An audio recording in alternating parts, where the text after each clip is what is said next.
gostaria de pedir que os irmãos abrissem suas Bíblias no Evangelho de Lucas, capítulo 11, verso 1. Confesso que oração é um tema muito grande, né? Acho que dava até para fazer uns 2 meses, né? De conta com a verdade. Né? E o meu desafio hoje não foi montar um sermão. O meu desafio foi ser sintético, porque se deixasse eu ia falar bastante tempo. Evangelho de Lucas, capítulo 11.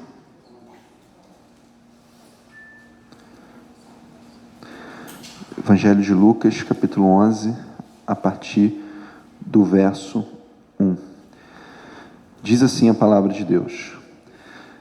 Jesus estava orando em certo lugar, e quando terminou, um dos seus discípulos lhe disse: Senhor, ensina-nos a orar como João ensinou os discípulos dele.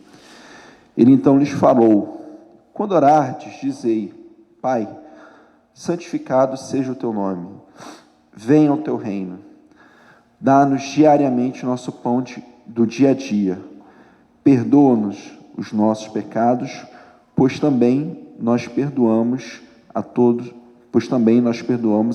que nos deve, e não nos deixe entrar em tentação, mas livra-nos do mal.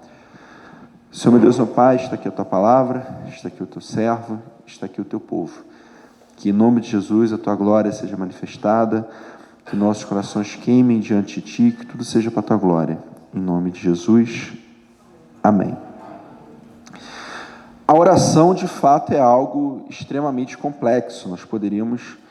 Muito obrigado, meu querido. Deus abençoe. Nós teríamos, e temos muita coisa a ser dita sobre a oração. Mas para nós entendermos, de fato, o que é uma oração, nós precisamos entender a natureza do nosso relacionamento com Deus. Porque, dependendo para quem eu perguntasse, se eu falasse assim, para você, o que é oração? Talvez a pessoa dissesse, oração é pedir, né? Oração é eu pedir coisas. Eu não sei se você já teve o privilégio de participar de algum evangelismo de rua, né? Eu participei de algumas trans, né, aquele projeto Jesus Transforma. São 15 dias que a gente vai para um lugar. E aí existem 2 tipos. Ou a gente planta uma igreja, né, chega num lugar do nada, né, a minha equipe, em 2010, nós plantamos uma igreja lá no Campo do Feijão, aqui em Guarulhos. Ou você vai revitalizar. Então, um local tem uma igreja e você vai fazer um trabalho missionário ali de 15 dias para que pessoas sejam trazidas para aquela igreja. E é muito interessante que quando você aborda as pessoas e fala com elas assim, vamos para a igreja? Tal dia tem culto, tal hora tem culto. Não sei, talvez, quem sabe, vou pensar, tudo. Não, beleza. Posso orar pela sua vida? Claro, pode orar pela minha vida, por favor. Olha, eu acho que se eu somar todos os projetos missionários que eu já fui, já devo ter abordado talvez aí umas 500 pessoas. Eu nunca na vida ouvi alguém que negasse oração. Eu nunca encontrei com uma pessoa que você falasse assim, posso orar pela sua vida? E a pessoa dissesse, não, eu não quero. Porque a primeira ideia que a pessoa tem de oração é pedir algo a Deus. A primeira ideia que a pessoa tem de oração é receber uma bênção, é receber algo. A oração é um meio, é uma forma, e algumas pessoas pensam assim, não é necessariamente verdade, mas que eu posso, talvez, manipular a Deus ou conseguir algo de Deus. E veja bem, a oração também é isso, mas, obviamente, não é só isso. Se eu tivesse que pegar uma palavra para resumir ou para dizer que ela é um sinônimo para a oração, eu diria que essa palavra é relacionamento. Orar, em essência, é relacionar-se com Deus. E, obviamente, que eu posso pedir, obviamente, Ele sempre vai me responder, né? Às vezes sim, às vezes não, às vezes espere, às vezes cresça, mas orar é relacionar-se com Deus. Só que para que eu me relacione com Deus de uma forma correta, eu preciso entender de uma forma muito clara quem Deus é e quem eu sou. E qual que é o meu papel no meu relacionamento com Deus. Eu lembro que na igreja que eu fui batizado, certa vez a gente passou lá por um problema, teve uma situação meio delicada lá, porque alguns irmãos ouviram uma adolescente, né? Ela foi chamada para orar lá na frente, e ela chamou Deus de você. E aí algumas pessoas reclamaram, tudo, né? E essa adolescente orando era muito engraçada, né? Às vezes ela orava assim, pequeno grupo, tudo, ela falava com Deus, falava, e no final ela, tá bom, então até mais, beijo, tchau, em nome de Jesus, amém. E eu achava muito interessante, porque era a forma com que aquela adolescente, ela se relacionava com Deus. Mas eu lembro de uma pessoa que veio reclamar e falou assim, mas quando a gente fala com o juiz, a gente não chama ele de você, a gente chama ele de Senhor. Então, como que alguém vai orar a Deus e vai chamar ele de você? Não pode, isso é um absurdo, tem que chamar ele de Senhor. E veja bem, Deus, ele é o justo juiz, isso é um fato. Mas mesmo o juiz aqui na terra, ele possivelmente tem seus filhos, né? E seus filhos não viram para ele, Senhor juiz, meu pai, com licença, passa para mim, por favor, o pão, né, a manteiga, sei lá. Não é assim que a coisa funciona. Então, para que nós possamos orar da maneira correta, nós precisamos entender a natureza desse relacionamento. E algum discípulo que nós não sabemos quem é, né, o Evangelho de Lucas, eu gostaria de pedir que você deixasse a sua Bíblia aberta, ele diz assim, Lucas, Evangelho de Lucas, capítulo 11, verso 1. Jesus estava orando em certo lugar, e quando terminou, um de seus discípulos disse, Senhor, ensina-nos a orar, como João ensinou aos discípulos dele. E o primeiro momento, isso parece para mim um pouco esquisito, porque esse discípulo é alguém que já conhece a Deus, ele chama Jesus de Senhor, então Jesus é o seu mestre, mas ele não sabe ainda como orar, ele está na dúvida, caramba, mas como é que faz? O que eu falo, o que deixo de falar? Ele diz, Senhor, ensina-nos a orar como João ensinou aos discípulos dele. E aí Jesus, ele então lhes falou, quando orardes, dizei, Pai. Pode parecer só uma palavra, mas tem todo um grande significado por trás dela. Você lembra, ao longo da Bíblia, alguém que disse, principalmente no Velho Testamento, eu sou filho de Deus? Deus é meu pai? Você lembra? Porque normalmente o judeu, o israelita, ele dizia que era filho de quem? Eu sou filho de Isaac e Jacó. Ele não fala, eu sou filho de Deus. Jesus até vai citar no Evangelho de João, capítulo 10, dizendo que ele é o Filho de Deus, mas a pessoa, alguém, ele não entendia dessa forma. Ele falava, eu sou filho de Abraão, de Isaac e de Jacó. E Jesus, ele começa dizendo, quando orardes, dizei Pai. E aí eu te pergunto, você sente, não é saber, você sente que Deus é seu Pai? No seu coração, você tem esse sentimento, caramba, Deus ele é meu Pai, eu sou filho de Deus. Isso está claro no seu coração? Porque veja bem, todo ser humano na face da terra, ele é criatura de Deus. Ele foi criado à imagem e semelhança de Deus. Mas a partir do momento que eu entrego a minha vida a Jesus, a partir do momento que eu recebo a salvação em Cristo Jesus, eu me torno filho de Deus. Evangelho de João, capítulo 1. E todo aquele que nele crê, deu-lhe poder de se tornar filho de Deus. Eu até esse ano, quando eu iniciei na IBD dos jovens, eu até fazia umas perguntinhas assim, né? Eu falei, isso faz tempo que eu não faço, não tem que voltar a fazer. E aí, um domingo eu cheguei para eles e falei assim, escuta, o que o irmão Carlos Conceição pode ter que Deus não tem? Assim, mas como assim? Eu falei, não, é base bíblica, o que ele pode ter? E um ficou olhando para um lado, para o outro, passou a semana, no domingo seguinte a classe cheia, teve gente que falou, pastor, eu vim para saber a resposta. Outro falou, pastor, eu confesso meu pecado, até no chat GPT eu coloquei. E aí eu falei, gente, o que o Carlos Conceição pode ter que Deus não tem é netos. Porque Deus não tem netos. Deus só tem filhos. E por mais que a gente fale isso, por mais que a gente pense isso, por mais que a gente esteja, eu principalmente, careca de saber isso, a grande questão é, isso está interiorizado no meu coração? Eu sinto, e aí não é saber, é sentir, eu sinto que Deus é meu Pai, eu tenho esse relacionamento de filiação com Ele. Existem até alguns estudos interessantes, dizendo que se a pessoa tiver um bom relacionamento com o pai dela, o pai terreno, que é mais fácil ela se converter. Existe um estudo muito interessante. E se ela não tem, seria mais difícil. É um estudo, tá? Não estou dizendo que é bíblico. Mas o fato é que Jesus ele começa dizendo que nós precisamos chamar Deus de Pai. E aí, é claro que existem vários tipos de pai. Existem vários tipos de relações, de relacionamentos com o pai. Às vezes você com o seu pai é uma relação mais distante, ou uma relação mais brincalhona, eu não sei. Mas o fato é que pai é pai.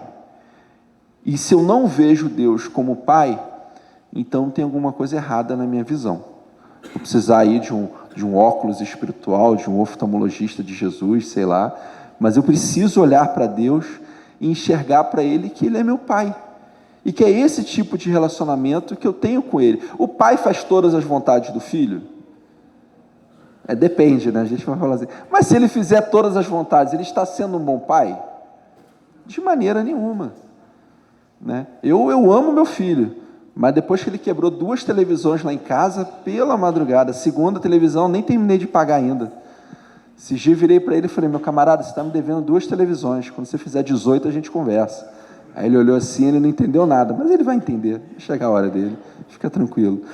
Mas o fato é que nós precisamos entender que essa é a nossa relação. E ele continua, quando orardes, dizei, Pai, santificado seja o teu nome.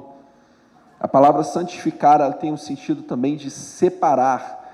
Então, santificado seja o teu nome.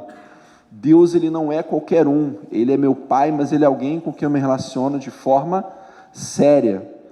Eu, na minha infância, na minha adolescência, eu fui um adolescente muito sem noção, né? E acho que foi só lá em casa, acho que ninguém ouviu aqui, nem falou isso não. Mas algumas vezes eu ouvi do meu pai e da minha mãe assim, eu não sou seus coleguinhas da rua. Eu não sou. Me respeita. Não é assim que a banda toca. Você não é todo... Isso aí é de lei, é praxe, né? A pessoa vira mãe primeiro quando o filho nasce, segundo quando diz, você não é todo mundo. O fato é que santificado é o nome de Deus. Ele é meu pai, mas ele não é um pai qualquer, ele é o melhor dos pais. Ele é aquele pai que enviou seu filho para morrer por mim, e agora Jesus é meu irmão mais velho. Então, santificado seja o teu nome. Deus, ele não é qualquer um. Perceba que Jesus, ao mesmo tempo que ele diz, olha, Deus é pai, mas ele também é santo. Ele continua, Pai, santificado seja o teu nome, venha o teu reino. É muito interessante que quando a gente ora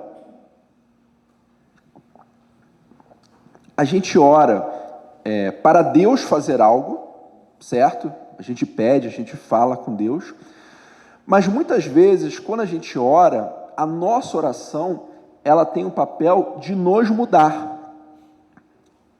Eu sei que pode parecer estranho, mas eu oro a Deus, mas essa oração que eu faço a Deus, ela também é para me modificar, para me mudar. Porque quando Jesus ensina que nós devemos orar dizendo, venha o teu reino, não é porque Deus está lá em cima olhando assim, eu mando ou não mando o meu reino, e agora, meu reino vai ou não vai? Deixa eu ver quantas pessoas estão orando. Tem pouco, meu reino não vai não. Quando tiver mais 2 bilhões de orando aí o meu reino vai. Não é isso que isso aqui quer dizer. Quando eu oro a Deus dizendo, venha o teu reino, o reino, ele pertence a quem? Quem tem um reino? O rei. Qual que é a diferença do rei e do imperador? O imperador, ele domina vários povos, não é o povo dele. O rei não, o rei domina o seu povo, ele governa o seu povo. O rei do Brasil, ele é brasileiro, o imperador no Brasil, ele é de outra nacionalidade. Por isso que, aula de história, né? Tem que fazer o quê? Por isso que no século XIX, quando foi instaurada a monarquia aqui, nós tivemos o Império do Brasil, porque o primeiro imperador, ele era brasileiro? Não, ele era o quê? Português, exatamente. Então, o império é de outros países, o reino é do seu povo. Quando eu oro a Deus e falo, venha o teu reino, eu estou dizendo aqui para Deus, Senhor, o Senhor é o meu rei, eu vou te obedecer, eu vou fazer aquilo que o Senhor quer, eu vou fazer a tua vontade, eu vou viver do jeito que o Senhor quer que eu viva. Perceba a quantidade de coisas que tem em 4 palavrinhas. Venha o teu reino. Senhor, faça aquilo que o Senhor quer. Senhor, eu quero me submeter a Ti. Existem muitas pessoas, e muitas delas até bem intencionadas, que quando elas querem servir a Deus, elas querem fazer alguma coisa, elas oram para Deus abençoar. Deus, a gente vai fazer um evangelismo tal dia, abençoa a gente. Deus, a gente vai plantar uma igreja aqui, abençoa a gente. Deus, a gente vai fazer isso, aquilo. E no primeiro momento a gente olha e fala, poxa, tá certo. Mas será? Será que era isso que Deus queria fazer naquele dia? Será que era isso que era dessa maneira que Deus queria me usar? Porque uma coisa é eu criar algo da minha cabeça e falar assim, Deus, vem comigo, me abençoa.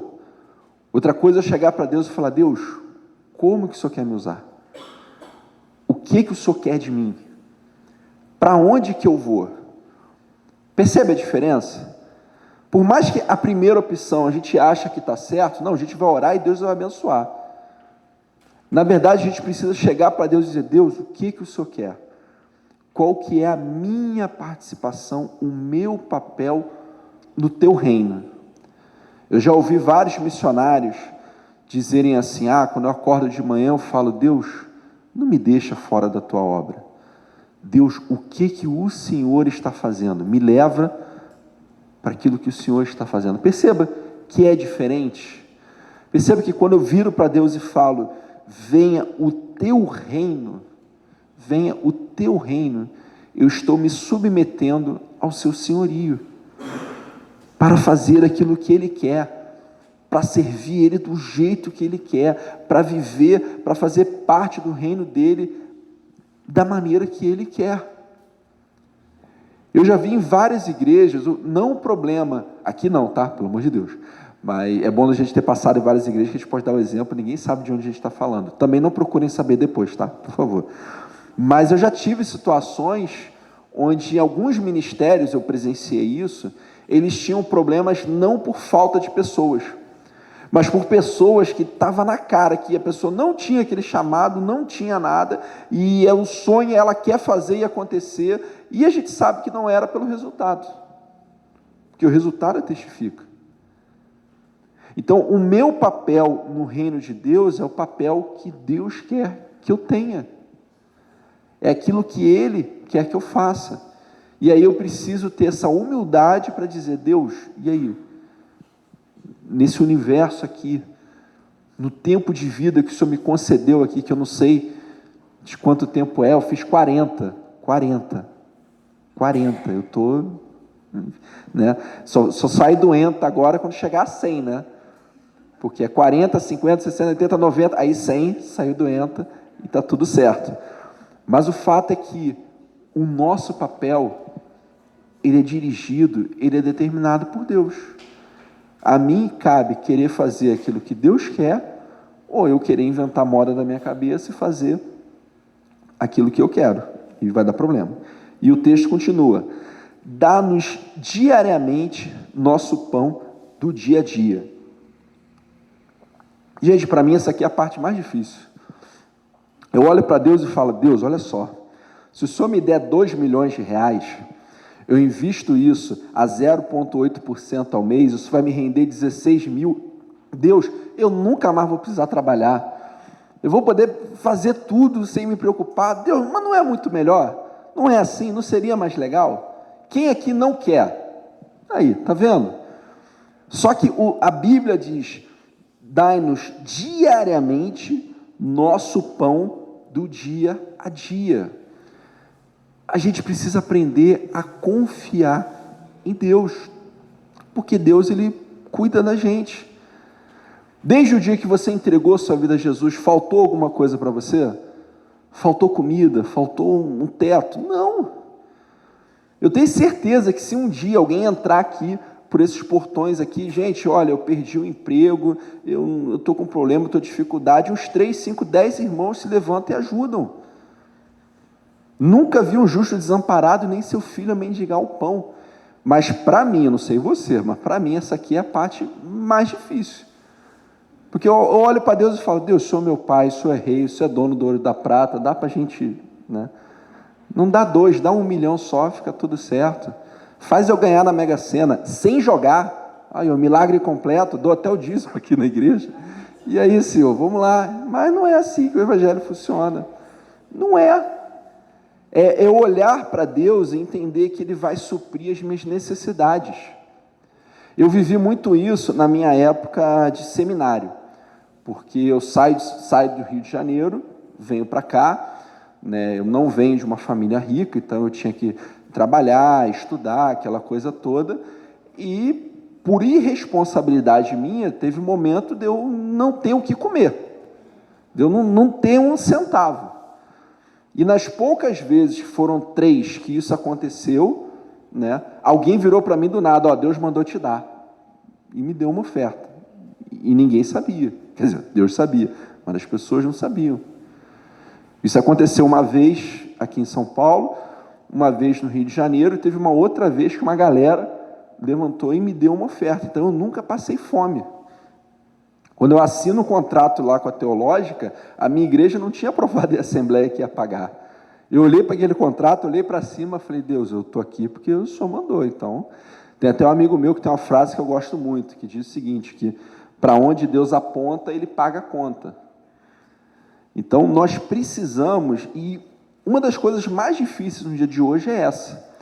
Essa semana eu estava conversando com um jovem, que ele está na eminência, na possibilidade de perder o emprego, ele não sabe, a empresa que ele está sendo reestruturada, eles perderam um cliente, aquela coisa toda, e eu falei: meu amigo, eu vou estar orando por você, coloque seu coração em Deus, mas eu tenho certeza que você não vai passar necessidade. Eu tenho certeza que você vai ter tudo aquilo que necessitar. Porque é essa a natureza do nosso relacionamento com Deus. Deus, Ele olha para a minha vida, para a sua vida, e Ele deseja que a gente creia nele. E crer nele é falar: dá-nos diariamente o nosso pão do dia a dia. Alguém passou fome hoje? Alguém ficou sem comer, com exceção de quem jejuou ou algo parecido? Não. Mas nós precisamos ter no nosso coração essa confiança de que, independente da luta, das lutas, das dificuldades do mundo, aquilo que nós necessitamos, e talvez essa seja a palavra mais importante, aquilo que nós necessitamos, Deus, Ele sempre irá prover. Talvez você não tenha aquela casa na praia em Angra, talvez você não vá passar férias em Paris, talvez eu não vá ter aquele carro que eu acho super show de bola, mas tudo aquilo que eu necessitar, Deus, Ele vai prover. E só que entre a gente, muitas vezes, Deus, Ele dá mais do que a gente necessita.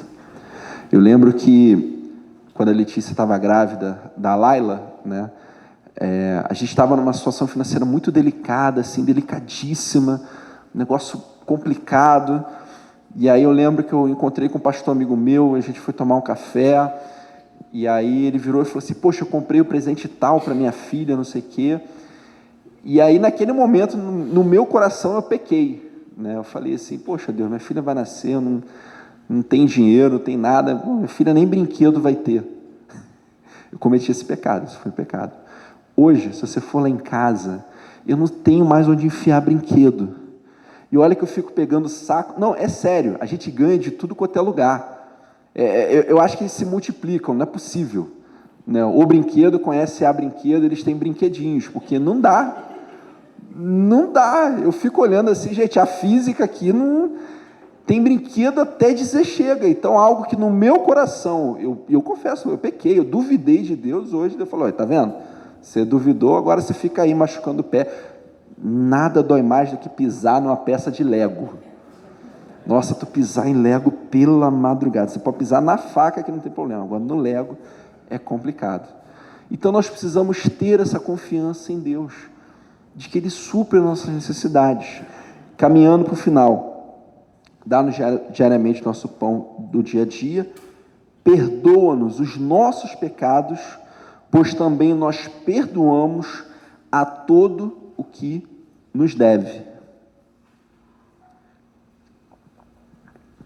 É muito interessante que quase tudo na Bíblia se dá pela graça. A salvação é pela graça, muitas bênçãos de Deus são pela graça, mas o perdão, Jesus vai dizer: e perdoa-nos os nossos pecados, pois também nós perdoamos a todo o que nos deve. Existe uma relação entre eu pedir perdão a Deus, em eu ser perdoado por Deus pelos meus pecados, ser purificado dos meus pecados, e eu perdoar aqueles que estão ao meu redor, que me fazem mal. É claro que no fundo, não vou dizer vocês, só eu, tá? Sou eu, vou falar por mim. No fundo, tem hora que no meu coração eu quero que Deus perdoe meus pecados e arrebente quem torna a minha paciência. A verdade é essa. No fundo, meu coração, né? Eu estava vindo de carro aqui, acho que eu vou escrever assim atrás do meu carro, né? Se você quiser viver em santidade, não dirija em São Paulo, porque é complicado você dirigir aqui, né? Não só aqui, em todo lugar, mas eu moro em São Paulo, vou falar São Paulo. Se fosse no Rio de Janeiro, eu botava Rio de Janeiro. Mas você dirigir e viver em santidade. Você está aqui na via, ali na Marginal, em frente ali às churrascarias. Você está aqui, você está na velocidade constante, a pessoa que está aqui do seu lado quer entrar na sua frente. Cara, é uns negócios que eu olho assim e falo: meu amigo, você é cego, você comprou a carteira, como é que é o negócio? O que a gente faz? Né? Eu te amaldiçoo, depois eu peço perdão, e aí... E sabe o que me dá raiva? Pedestre, é um dobra-língua. Pedestre folgado. Porque um carro, se um bater no outro, amassa, paga, dá um jeito, parcela em 12 vezes, Deus abençoe o cartão de crédito, e está tudo certo. Agora, se você atropela alguém, e se mata a pessoa? Gente, ninguém aqui atravessa fora da faixa no sinal verde não, né? Verde para o carro, né? Senão eu vou orar aqui para Deus, porque pela madrugada, está verde para mim. Se eu está verde para mim, eu estou aqui na velocidade da via. Aí a pessoa vem correndo. Fala: Senhor, tem misericórdia. O fato é que no fundo, a nossa tendência é de que Deus, Ele nos perdoe e que Ele exerça justiça, juízo, assim, mas bem ajuizado mesmo, sobre aqueles que nos fazem algum mal. Sobre aquele parente, aparentado, colega de trabalho, enfim, sobre aquelas pessoas que a gente é obrigado, pelas circunstâncias da vida, a conviver e que nos fazem algum mal em alguma medida. É isso que o nosso coração quer, é essa a nossa tendência. Deus, me perdoa, e arrebenta ele.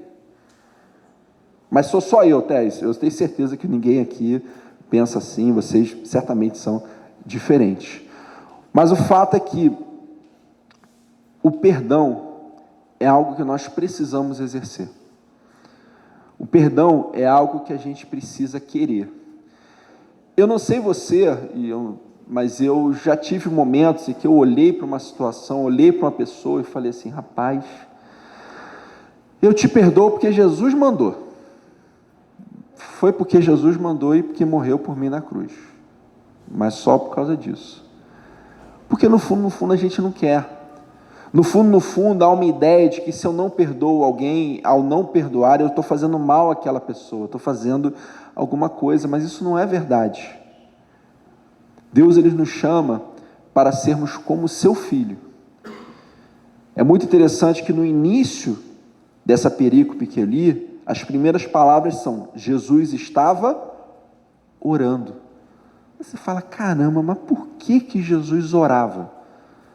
Jesus é o Filho de Deus, Jesus ele é Deus. Por que ele orava? Ele orava porque ele queria ter íntima comunhão com o Pai. Ele orava porque ele tinha um relacionamento e tem um relacionamento com Deus. Jesus é o Filho de Deus e ele é Deus. E você e eu fomos chamados para sermos como Jesus. E sermos como Jesus é ter uma disposição em perdoar a todos. É ter uma disposição. Eu sei que não é fácil, eu sei que existem situações, existem momentos que mesmo a gente querendo, mesmo a gente orando, às vezes nós levamos anos para perdoar alguém. Isso é um fato. Mas o que Deus quer de mim e de você é que em nós haja o desejo, haja a disposição, haja a boa vontade em perdoar a todos. É isso que Deus quer de mim e de você. Porque nós não iremos desfrutar do pleno perdão de Deus sobre as nossas vidas se nós não quisermos perdoar a todos. Você consegue entender o que eu falei? Nós não vamos desfrutar, preste atenção, do pleno perdão de Deus sobre as nossas vidas se nós não quisermos. É necessário a gente querer perdoar a todos. É necessário. Nós precisamos querer. Não é fácil, não estou dizendo que é. Com certeza é algo que nós vamos precisar orar muito sobre isso, mas essa disposição precisa estar no nosso coração. Pastor, aquela pessoa fez isso e isso comigo. Ela não merece que eu a perdoe. Ok. Mas Jesus, ele merece ter um filho, ter um irmão que não queira perdoar como ele perdoou a todos nós. Porque se tem alguém que foi injustiçado, se tem alguém que sofreu, se tem alguém que derramou perdão, se tem alguém que podia reclamar, esse era Jesus. Ele crucificado ali na cruz, chorando, sofrendo, derramando sangue, já tinha apanhado, sendo crucificado. Ele ora a Deus e fala: Senhor, perdoa-lhes, eles não sabem o que fazem. Eles não sabem que eles estão matando aquele que os ama. Eles não sabem que eu estou morrendo pela humanidade. Eles não sabem de nada. Perdoa-lhes. Por isso que nessa noite, o meu desejo é que tudo isso daqui seja uma verdade em minha vida e em sua vida. De tal maneira que a nossa oração, ela seja uma oração saudável, uma oração sincera, uma oração que chega a Deus. Porque para que nós possamos orar da maneira correta, eu preciso viver isso daqui. Pai, Deus é meu Pai, santificado seja o teu nome, venha o teu reino, dá-nos diariamente nosso pão do dia a dia, perdoa os nossos pecados, pois também perdoamos o que nos deve, e não nos deixe cair em tentação, mas livra-nos do mal. No fundo, toda essa oração pode ser resumida em uma frase: Senhor, que eu seja como Jesus. Que eu seja como Jesus. Que você seja como Jesus. Para que a nossa oração alcance a Deus. Para que nós possamos desfrutar, acima de tudo, de um relacionamento com Deus. É claro que eu posso pedir a Deus, é claro que Deus vai me proteger, vai me dar a paz do céu que excede todo entendimento. Crente não morre de véspera, se foi é porque Deus resolveu levar, certo? A não ser que estivesse pecando, mas fora isso, nossa vida está nas mãos de Deus, Ele cuida da gente.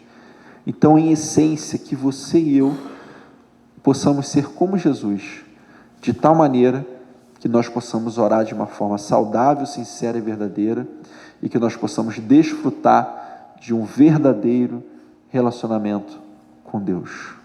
Amém? Senhor, meu Deus, meu Pai, eu quero te pedir em nome de Jesus que tudo que foi falado, cantado, orado, possa gerar mudança em nossas vidas. Abençoa-nos, ajuda-nos a orar de forma sincera, de forma verdadeira, e que nós possamos ser como Jesus, para que nós possamos orar de forma que te agrade. Se conosco, eu te peço e agradeço, em nome, por amor de Jesus. Amém.